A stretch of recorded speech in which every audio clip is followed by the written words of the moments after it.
Hello, everybody. Thank you so much for coming.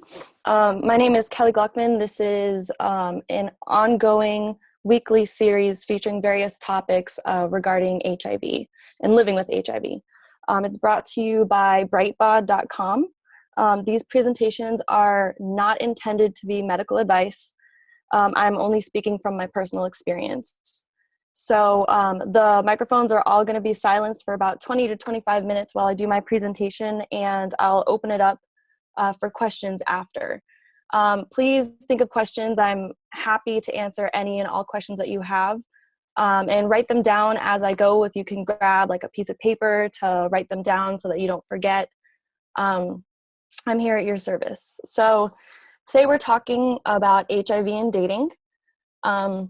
And so I'm going to do a quick overview just to give you a preview of what I'm going to be talking about. I'll talk about my personal experiences. Can I still have sex? Transmission, myths versus reality, disclosure, dating websites, and then we're going to be talking about PrEP at the end there. So this is me. I represent the Elizabeth Taylor AIDS Foundation. I'm a ambassador for them. I'm an HIV advocate. I'm a public speaker. I'm a current student at UCLA. As far as dating goes, I've been HIV positive for over 6 years. I have been dating for 5 of those 6 years. I've probably disclosed my status to over 100 potential suitors. Hashtag no shame. And I will say right now, I am not an expert at dating or relationships. I have gotten pretty good at disclosing.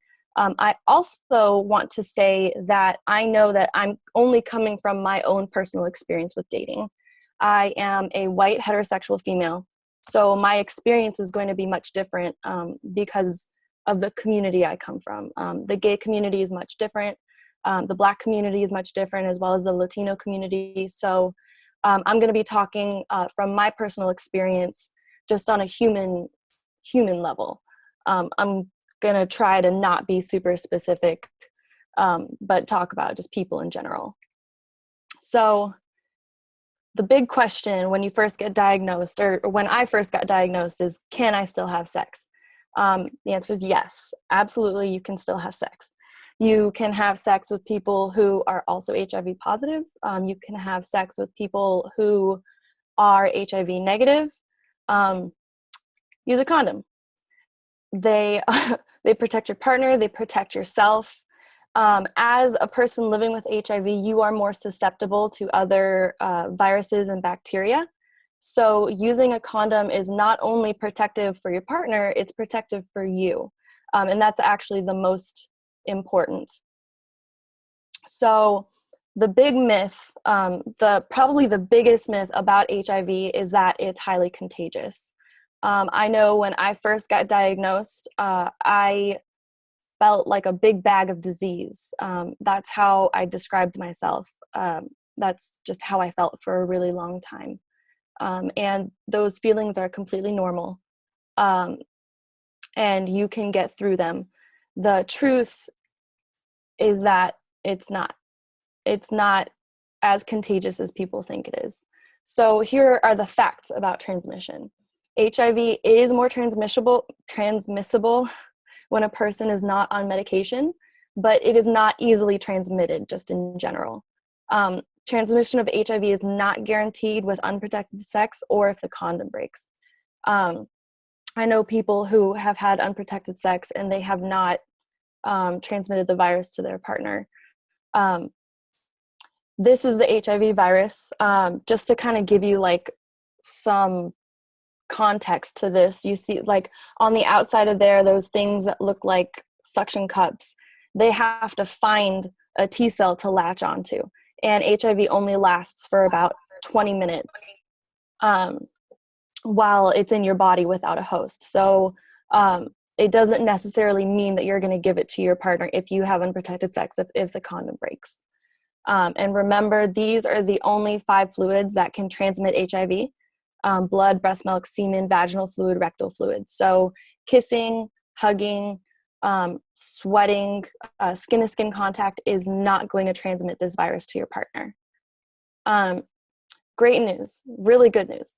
The partner study is a very recent study. It's international, peer-reviewed, longitudinal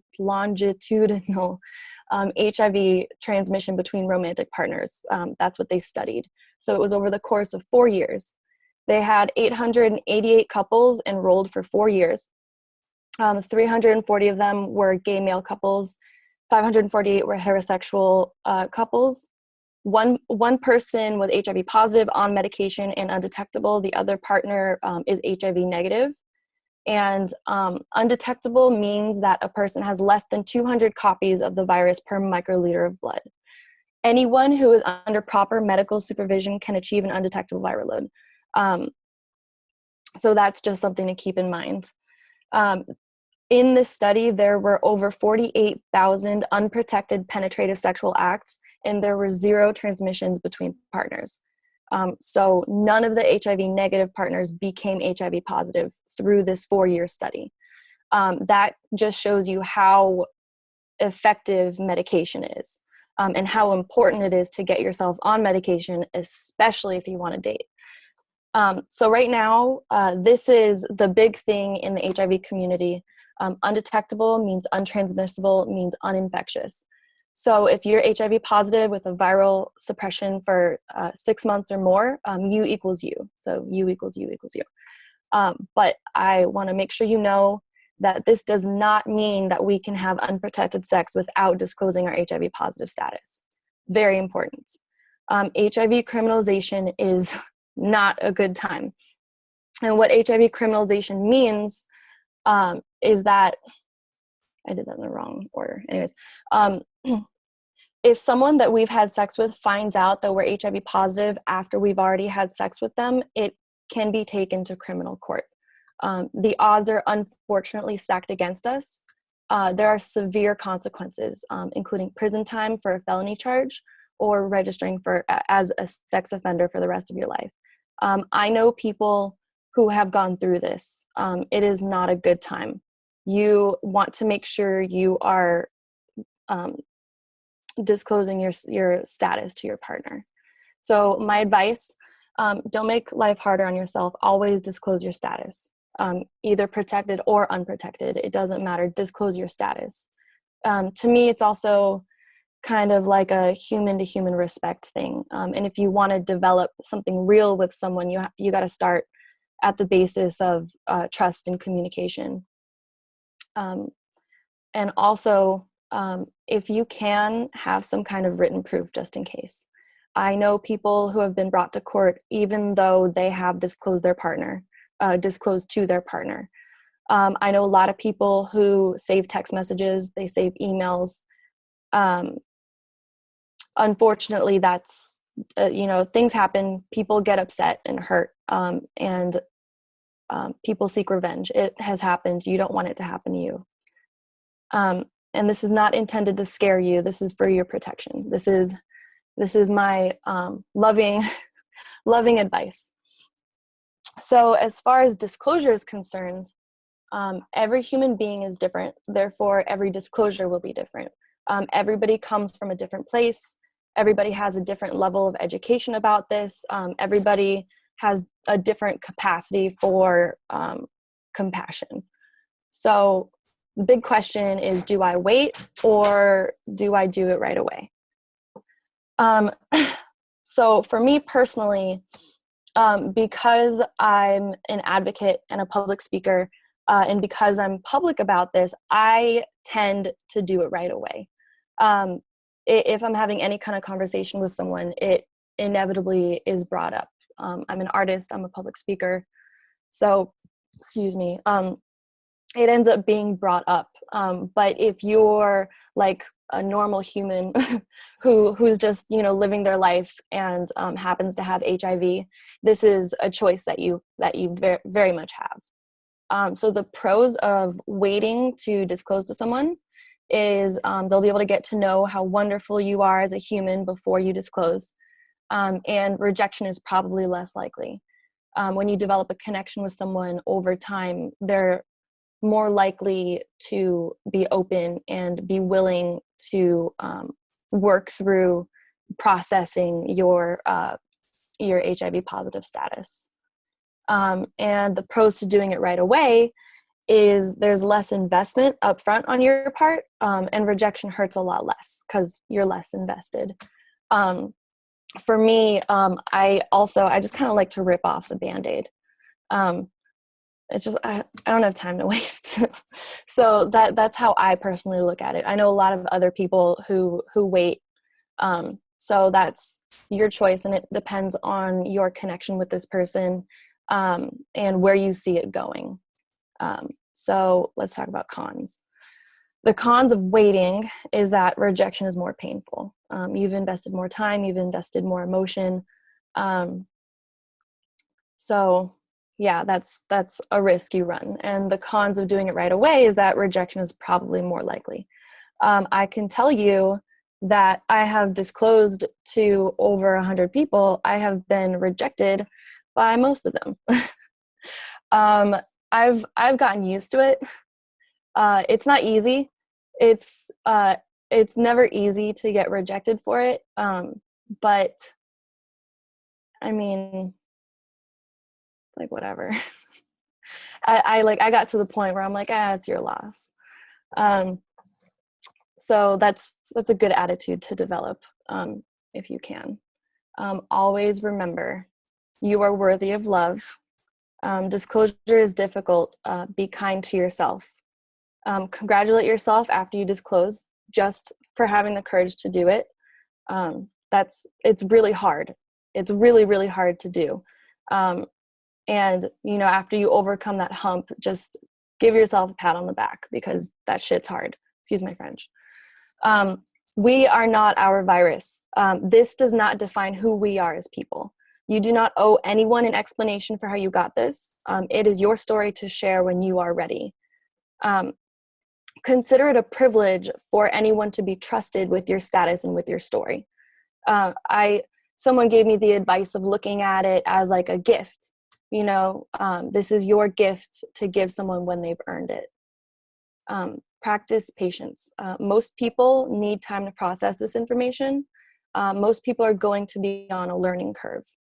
Another piece of advice I have for disclosing is, when you present this to someone, for me, the best way to go about it is to present it as not as big of a deal as people think it is, because that's the reality. If you remember the partner study, you arm yourself with that information. We can live normal lives. We're normal people. We just take a pill every day. So if you present it as not that big of a deal, you're cueing them for how to receive this information. That's the best piece of advice I have to give about disclosure. It is a big deal, and it isn't at the same time. So your value does not decrease because of someone's inability to appreciate who you are. You're worthy of love. You deserve happiness. Believe it. That takes time. If you make the choice that you want to believe it, you can and you will. We're all worthy of love and respect. So let's talk about dating websites. Check the time. Cool, I'm on track. Pause Personals and PositiveSingles.com are two that I've tried. Pause Personals is specifically for HIV positive people. Positive Singles is for anybody living with any virus. So HPV, HIV, herpes, simplex A or B, or 1 and 2. So Positive Singles is just for anybody living with anything. I've had some success as far as the heterosexual HIV positive community that's spread very thin and very wide. The people that I've met, or the men who are interested in women who I've met, who I've liked, happen to be in different parts of the country. I met a really cool guy in Colorado. I met a really cool guy in Florida. I met a really cool guy in San Jose, which is like 6 hours north of me. So I haven't had like a whole lot of success on those websites, but I mean, I've met some cool people, and meeting people who are living with HIV is always refreshing because it's someone who knows what you're going through.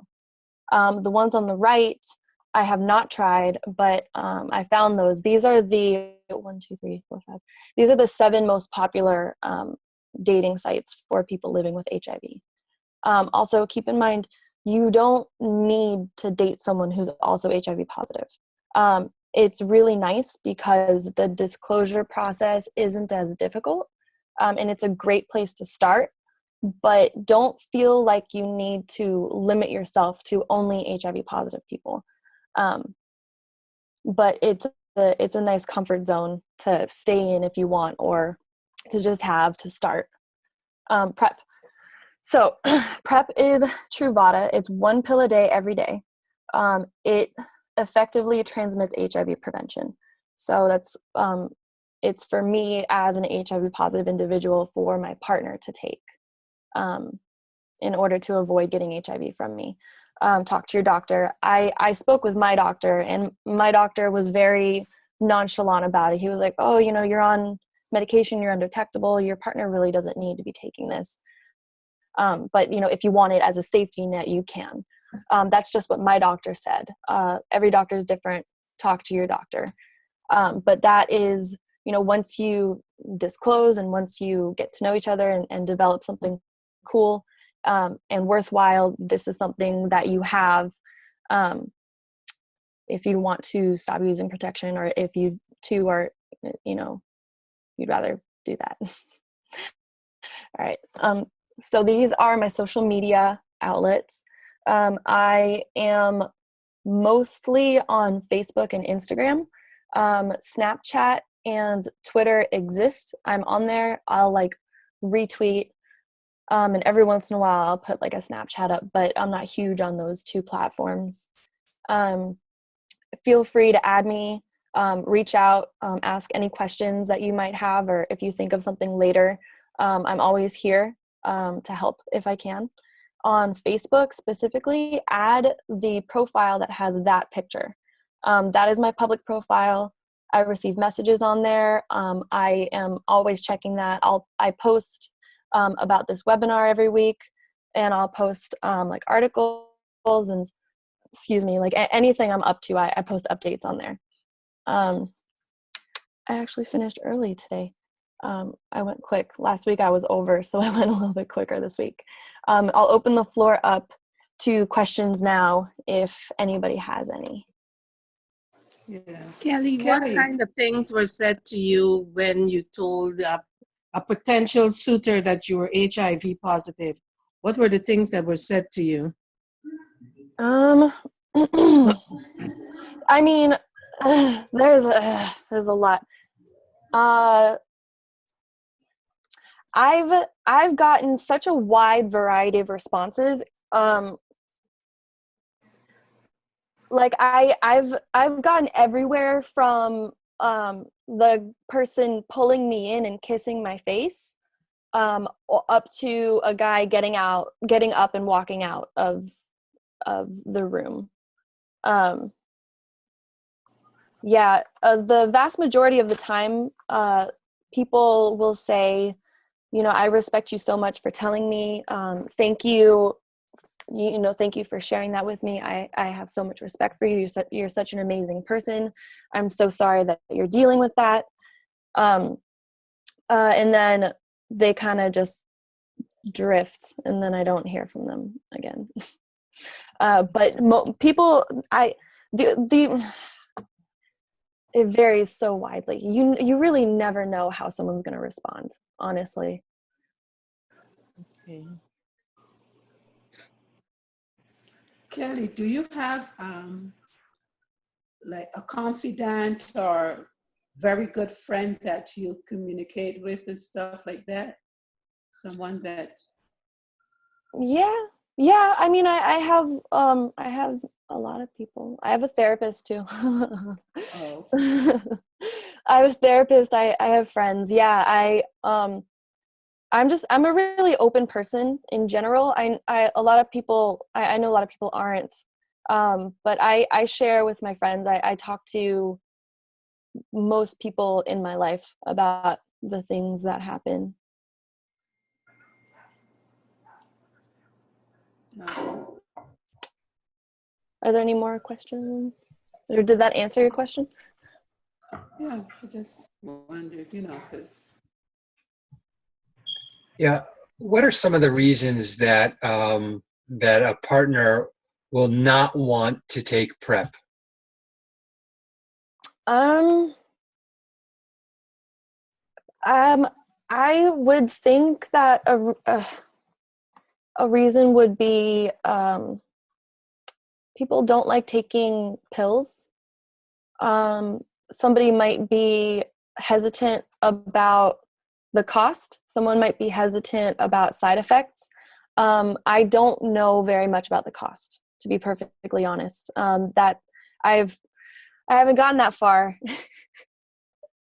But yeah, those are the things that might deter someone.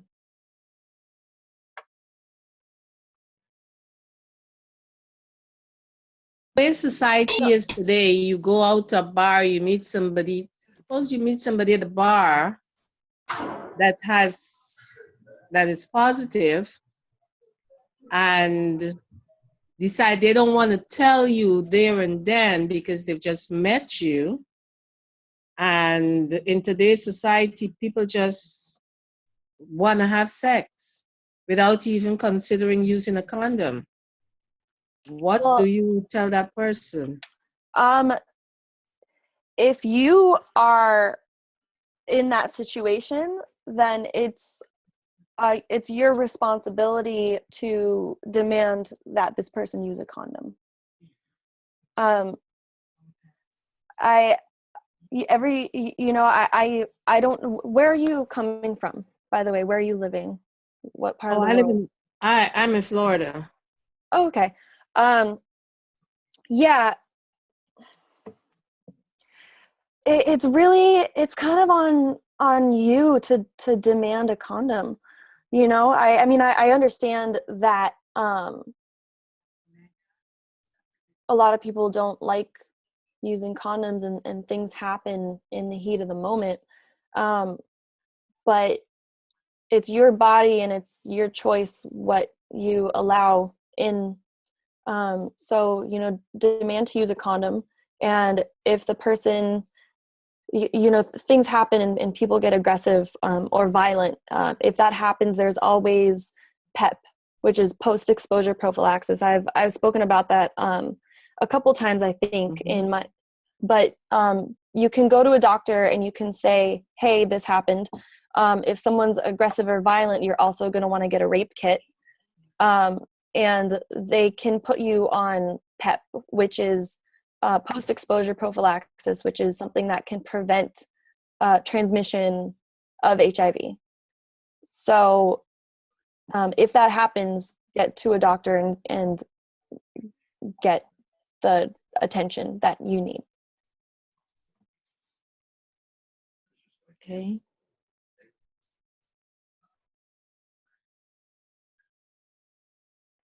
I have a question for everybody. I'm wondering if there is a subject that you're interested in that you might want to hear me talk about, because I know what I want to talk about, but if there's something, or if there's like something you're curious about HIV,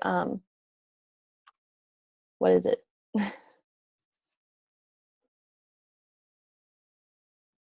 I have a question, actually.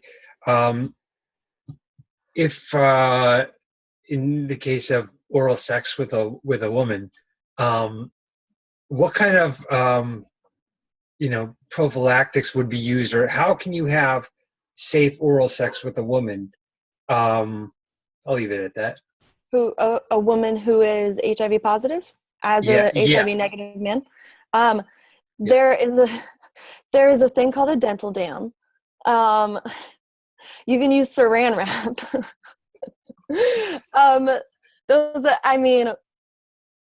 To be perfectly honest, HIV transmission through oral sex is so negligible. But there are barrier methods. Like you can cut a condom into a dental dam, or you can use a dental dam. I see you're confused. I might be able to show you, actually. because I am a sexual health educator and I have condoms everywhere. Okay. Yeah, it's like a thing that you can do with condoms. You can make them into dental dams. Personally, I've never used one. So here's a condom. Oh God, it's freaking slippery. Lubey. Ugh. If you're gonna do this, I don't recommend using lubey ones. You don't want to put your mouth on that. Hold on, I need to get scissors so I can show you. 1 second.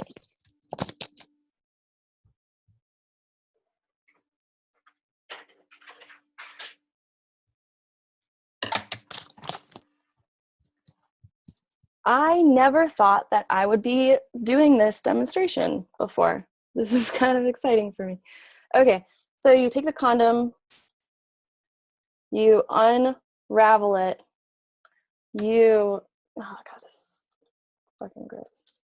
I'm sorry, I shouldn't be cursing. So you cut off the little ring, and then you cut off the tip. Damn it. Right.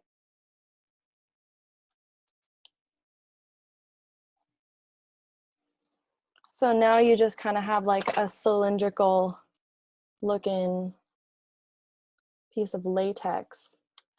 And so you take it and then you make it into like a little ring kind of deal. And you snip it. And voila. You can now put this over the woman's vagina and do your thing. It's exciting, right? Thank you. You're welcome. I bet you didn't know that was a thing, huh? What if someone is allergic to latex? Then what do they do? Oh, that's a great question. That's a really good question. There are latex-free condoms. They're made from polyurethane. There are other, you can get latex-free condoms. Yeah. Most brands make them. Like Trojan makes them, Lifestyle makes them. Something like saran wrap. I'm sorry? I was saying that looks something like a saran wrap after. Yeah, exactly. Yeah, also, when you're, did you see what I did? This was a condom at some point. Got lube all over me. By the way, when you're using these, make sure you're only using one side. You don't want to switch from side to side because that defeats the purpose of using them. But yeah, it looks just like saran. You can use saran wrap too. Saran wrap is effective. Oh, okay. Yeah. Wow. Fun facts. Fun sexual health facts. Hi, I recognize you. I recognize everybody. Thank you all for coming back. You're welcome. This is interesting. Are there any more questions? Do you find that there's still a stigma associated with HIV and AIDS persons? Oh yeah. That's why it's so hard to have this. HIV is because of how good medication is. HIV is no longer a huge health issue as much as it is emotional because of the stigma. Like I've said, I've had guys get up and walk out of the room after I've disclosed my HIV positive status. I've had guys scared of kissing me. I've had guys like not want to be close to me. Like that's what's so hard is the stigma. And that's why I do what I do, because it shouldn't be this hard. It's not as big of a deal as it used to be, and there shouldn't be this stigma. So I yell. I don't yell, but I talk about it a lot. Do you think the But stigma is see, worse Kelly for men or said that women? you're so open. To me, I would think that folks would be more inclined, to have personal relationships or dates with you because they understand where they're coming from. You explain it to them and you let them know straight up. Yeah. Yeah, absolutely. I don't get rejected all the time. Just most of the time. I have absolutely had, people still interested in me, and I've had people still want to date me and still want to get to know me. Other times it's the timing that's off, or our chemistry isn't there, or our values don't match up. So yeah, I mean, I just because I'm HIV positive, I'm not going to stay with the first person who's willing to date me. Dating is hard just in general. This adds another layer of excitement. But thank you. I appreciate that. Kelly, Yes. do you think the stigma is hard for men or women? I'm sorry, say that for me one more time. Do you think the stigma is harder for men or women? I think it's different. For a woman, I mean, stigma means different things for different people because of like our society and how our society is structured, and the double standard that exists. Like women who sleep with men are sluts, whereas men are studs. But with with a heterosexual man who is HIV positive, that comes with the stigma of homosexuality, because everybody equates HIV with male homosexuality. So any HIV positive man who's living with HIV, especially, well, in the US, because it's different elsewhere. But people are like, well, how'd you get it? Or like, are you gay? So there's that stigma. For a woman, it's like, where did you get that? Are you a whore? Or like, have you been sleeping with every man who comes your way? So the stigma is different. I don't know if it's more difficult for anybody. And like, and there, you can get it through drug use. You can get it if you're a hemophiliac. You can accidentally step on a needle that was just used by someone who was HIV positive. You can get it through birth. But anybody living with HIV is going to be living with stigma. It's different for everybody.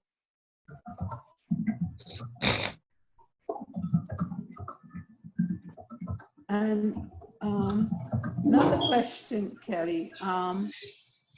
Do you find that, oh gee, lost my train of thought. That's okay. I do that all the time.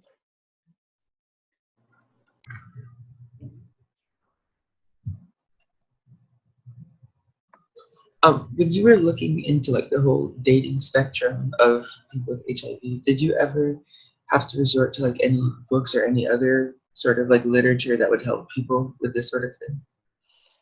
You mean like when I was trying to date someone, or just living with it in general? Yeah, well, I suppose like starting off with it and then going into like dating, were there any like pamphlets that people would give out to you or anything like that, like on saying what you could do, how you could do No. it? I didn't really get any guidance. Everything that I've gathered has been over personal experience, and like trial and error, and 6 years of it. But I mean, yeah, if the best thing, I don't know. I wish I had this. Honestly, I wish I had this when I was first diagnosed. I yeah, did I answer your question? Yeah, that's fine. Where you going? I'm sure. I'll take four. I'm just going to drop my shoulder. All right, I'll wait just a couple more minutes, or like a minute or so, for any more questions. I don't know if anybody watching this is HIV positive or not, but something I do is I send links. So I'll send like a link of information to the partner study, to the person who I'm dating or talking to. I'll send them a link just to like the results of that study so that they can see. But patience is number one, and being open and willing to educate. And it's exhausting, but unfortunately, it's where we're at.